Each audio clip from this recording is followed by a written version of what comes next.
a deep breath and remember who you are. Yeah, they're gonna mess with you, baby, you're a star.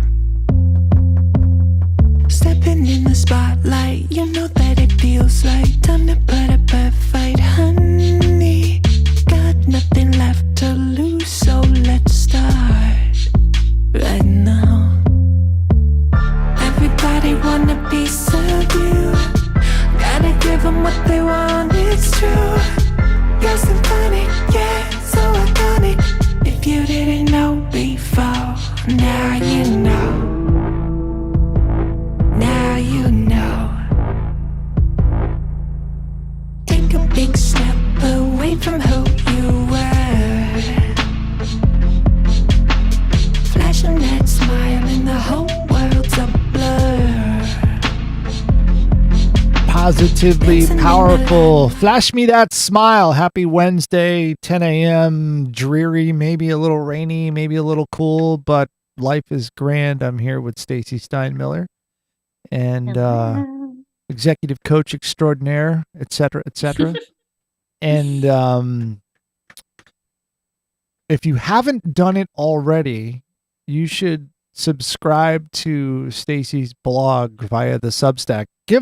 Throw down the deets. How do we do that? Where is it at? The deets, I believe that's radicalevolution.substack.com. Is that what it is? I should probably look these things up ahead of time. Let me type it in and see what happens. I could have told you I was going to say that so that you were prepared. Substack. I just don't know the ending.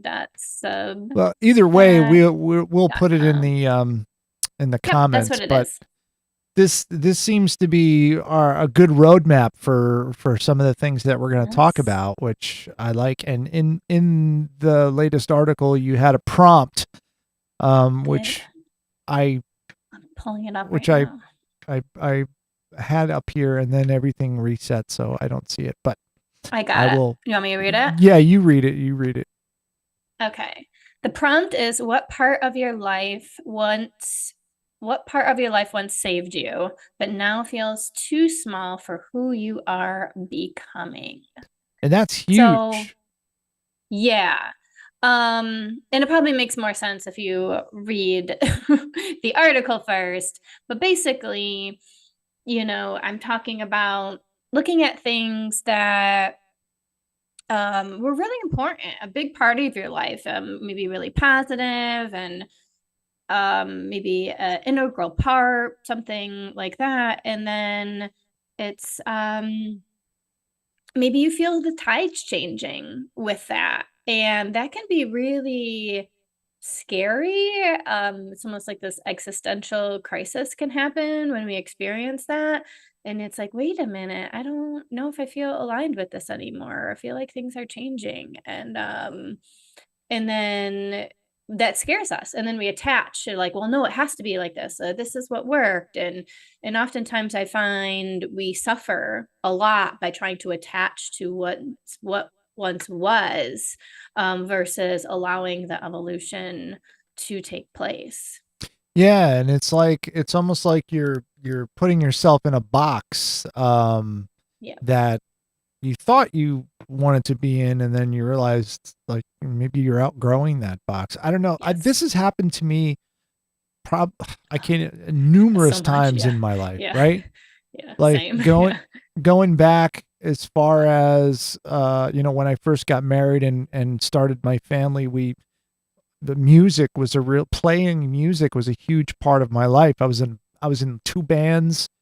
I played drums and guitar and was always, and now I still love music, but do I play it anymore? Absolutely not.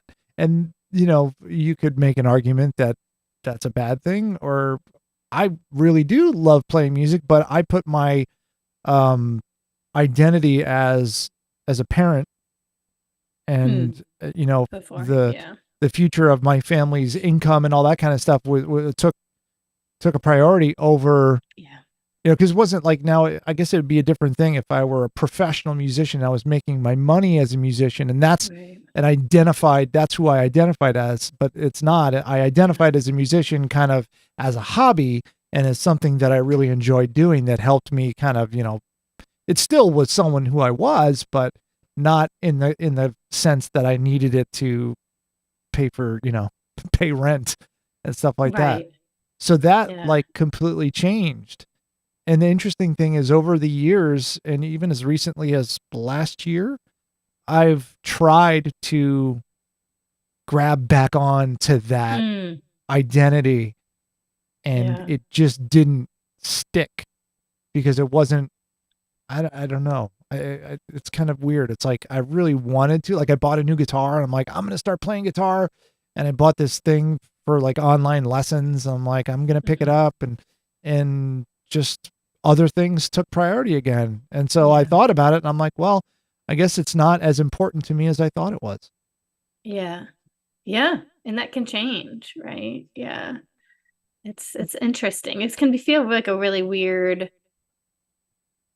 process, a weird experience to recognize your relationship with something has changed. And it also means it's not gone forever too, It sounds like, maybe in 5 years, maybe in 10 years, maybe at some point it will happen again. And then the big thing on that is I think it's important too is to start a new relationship with whatever it was instead of trying to reestablish the old relationship, if that makes Ah, sense. yes. So approach it differently, um, and especially now with more understanding of energy and Mhm. my energy and how I approach things.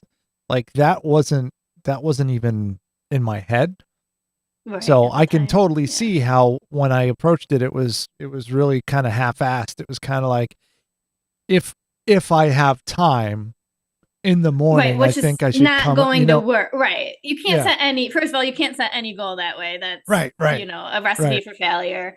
Um, so yeah, so it sounds like, so if we're feeling that pull of like, oh, I would want to reestablish my relationship with the guitar or whatever it is, really kind of sitting down and deciding what that looks like now. Like you're saying, like what energy is alive right now, and then developing your plan that way.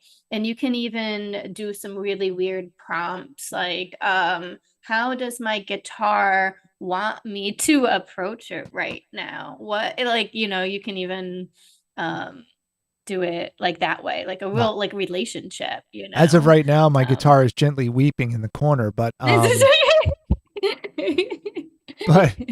but so one like, of my favorite songs. oh yeah. Yeah, my favorite version is Prince's solo in that song, the live Mm. version with Tom Mm, Petty and all. Oh my god. that's right. I've seen that. Oh I my forgot about god. that. Anyway, my my focus when even though like I would come into work and I would be like, all right, I'm going to take the first hour of my day and practice guitar and then I'll start my day. And that just didn't happen because I realized that my focus was this place, was Yeah. this business. And it always took Yeah. a Precedence. driver. Yeah. It was like, there's no way that I've got too much stuff to do. I can't come in and spend the first hour playing guitar. It almost felt selfish. It was like, Mm. how dare I explore, a pastime that I want to play with when there's so much important things to do, Right. which Yeah. can argue Which that. there's growth there. Yeah. I could, you could probably hear my voice already responding to that in here. Yeah. Right, because then it's okay. Well, does playing the guitar connect me? Like, does it ground me? Does it get me connected with myself and my creativity and my flow?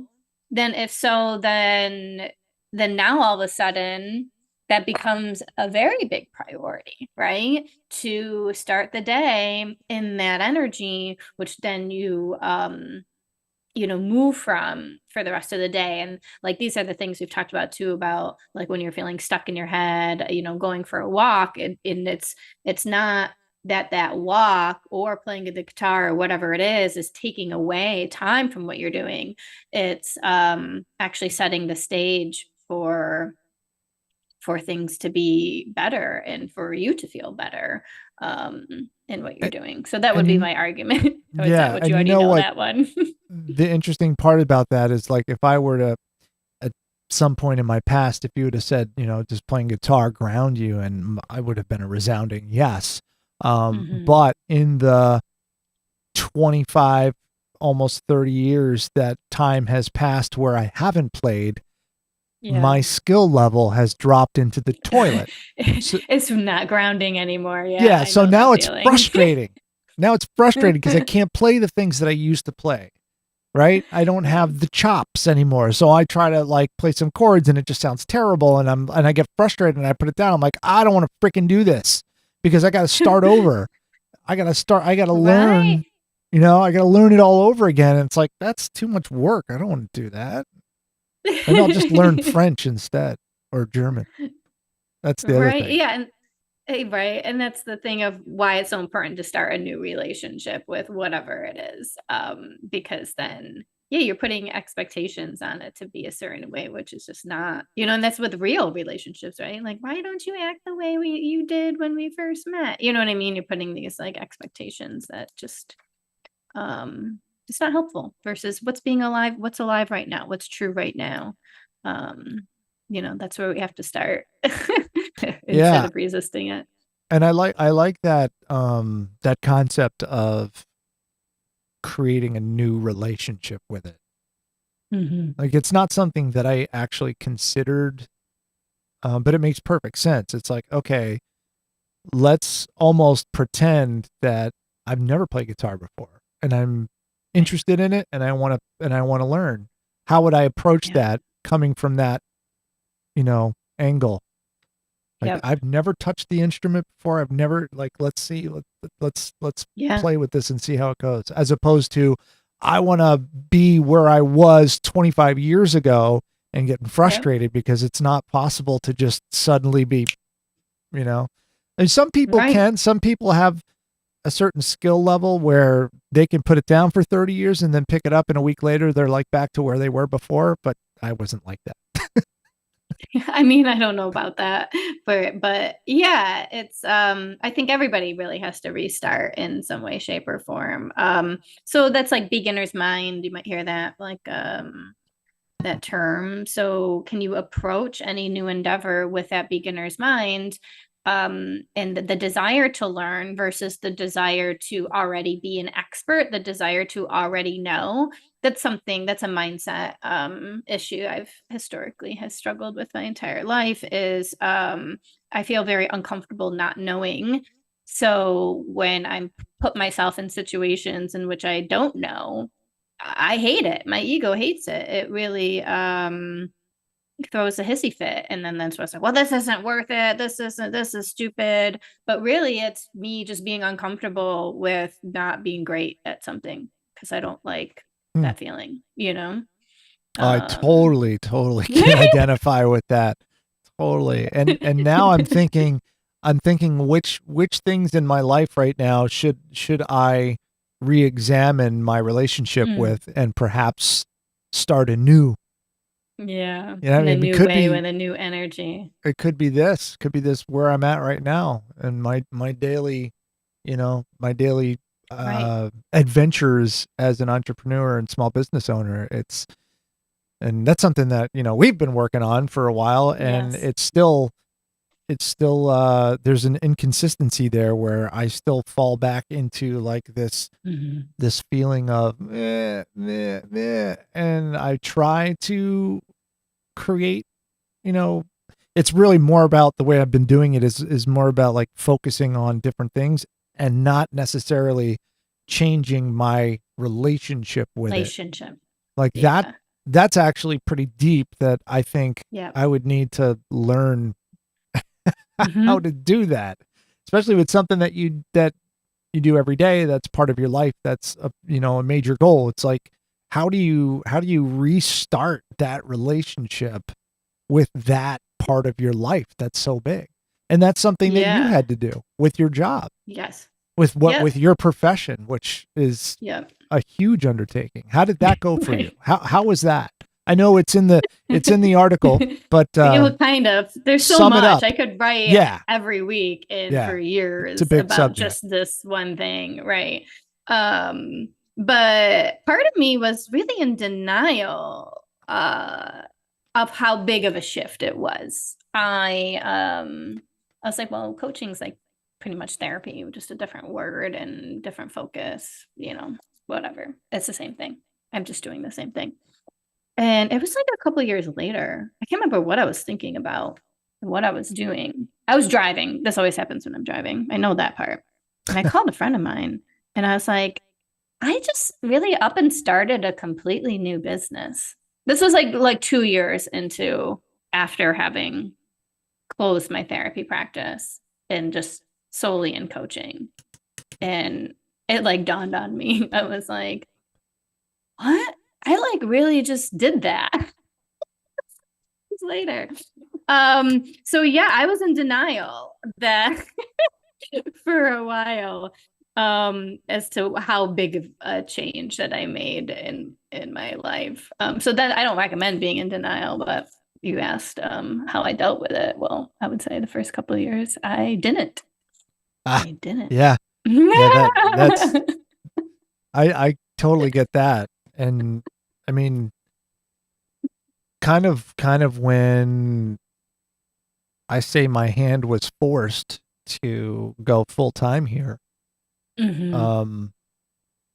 I was in my job in radio and they cut my pay, cut my hours. I didn't see the management was changing. I didn't like the direction it was going. I didn't like my place in the future of that. And I was like, well, what do I do? Do I spend the first 5 hours of my day here sitting, at the radio station, sitting in a studio, knowing that there's no place for me to go? There is absolutely no upward mobility in my job. Right. Or do I take and start a new relationship with my career and take on this venture? Yeah. And that was, and I think for a while I didn't think about it like that. I didn't what's the word? What was the word you said? Denial? You didn't. One? Yeah, I was in denial about who I was and what I was doing.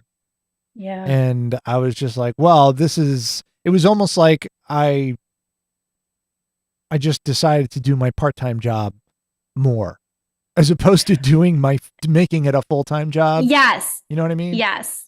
And that's huge. I'm glad you brought that up, especially with entrepreneurs. And because that's why I think the identity piece for us, I would say is so much more important than if you're not an entrepreneur.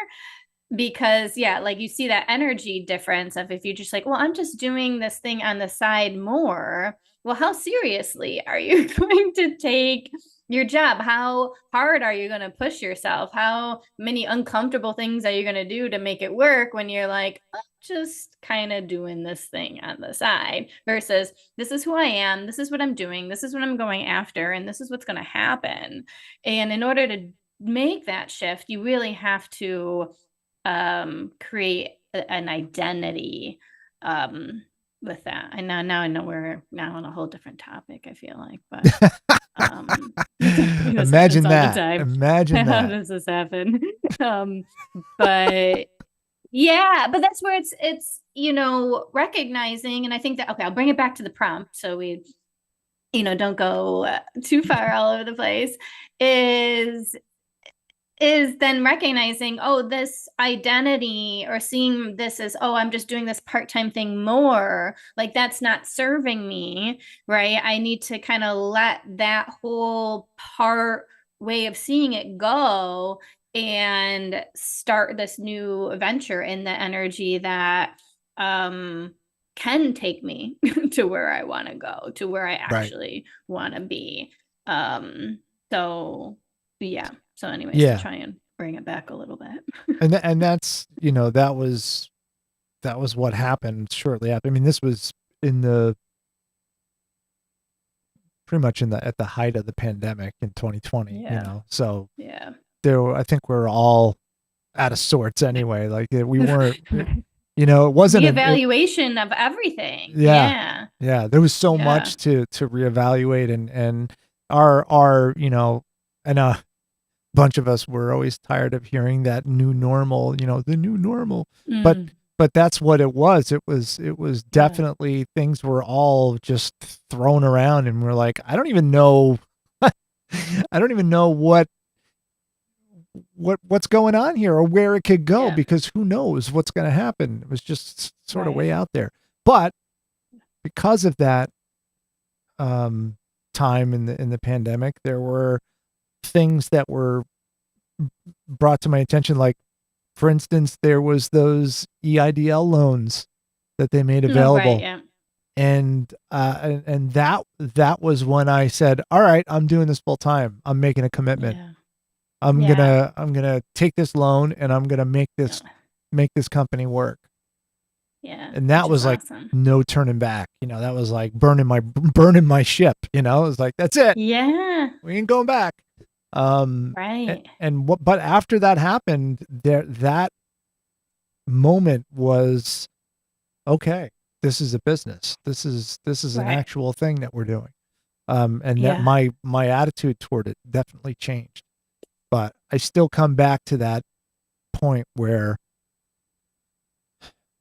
my identity in this business, I think, has to change. I Yeah. think it has to change in some way, because the more I see people walking around and they're, entrepreneur, that it's such a big word now, Yeah. and I'm a CEO and all that kind of stuff, and I don't identify that way. Right. But maybe that might, there's also kind of the edge there too of like what you resist. And yeah, because there are these things. So first you have to go from I'm not just an employee anymore. Like I have my own business. And maybe it might be like that solopreneur, like, well, I'm just doing this thing myself. Or you see yourself more as a contractor or something like that. But then it's like, well, I would like my business to run without me. Okay, so now I got to hire people now, right? So now it's like, okay, now I have to identify as a leader. I can't, then there's that part of you like, no, they're just like my friends that I just like pay money to, right? Like, like your mind is always trying to make like discount things, right? Versus because it's uncomfortable to be like, I'm the founder of this company and I'm the CEO of this company and this is what we do. And then when you identify it, you start to show up. And then that changes the relationship with your business. So I guess going back to that relationship piece is, I really look at my business and people's businesses as this entity to be in right relationship with it, which is on the foundation of being in right relationship with ourselves, right relationship with our business, right relationship with others. And when we kind of get those pieces, things are different. But I think yeah, that's where I'm at right now, is that fork in the road between doing this thing with these people or leading this thing, yes, yeah, and making decisions and being confident in those decisions and saying, you know what, this is what my gut is telling me, and this is yeah, what we're doing. And yeah, I hear your opinion and I respect it, but that's not where we're going with this. And yeah, it's going this yeah, way. And that is where I'm at right now. And that's the difficult part for yeah, my identity as a CEO or as a business owner, right. and there's a lot of people running around that are like, I'm an entrepreneur, and they don't have anything really that's A much going on, responsibility. but Yeah, they're identifying that way and they're putting it out there and they're creating that reality, and there's something to be said about that. exactly. The other part may catch up to where their head's at, and Exactly. so that's kind of, I have to look at that and go, yeah, maybe that's maybe that's something I need to do and Yeah. create that new relationship. But Right. there's Yeah. always Because then, something. Right. And there is always something. And then it brings up all your stuff, right? So that's why it's like at each level of our evolution, it brings up all of our blocks, all of our stuff. But then that's where I see it as an opportunity to work through it. And that's why I see business as this another way in our life to grow and evolve for ourselves, because that all naturally comes up as your business continues to grow and evolve, so your relationship with your business does it, your romantic relationship does it, being a parent does it, an athlete or musician, like anything that you're working towards over time and becoming like an expert in or devoting yourself to will bring up all of your resistances, which will challenge your beliefs and bring up a lot of emotion and pain and things that need to be healed. So I find all that pretty cool, if you ask me. Obviously, I get all excited, like, ooh, Yeah. yeah, like, Getting into the nitty gritty of all that stuff where most of us are like, ooh, it's dirt. Right.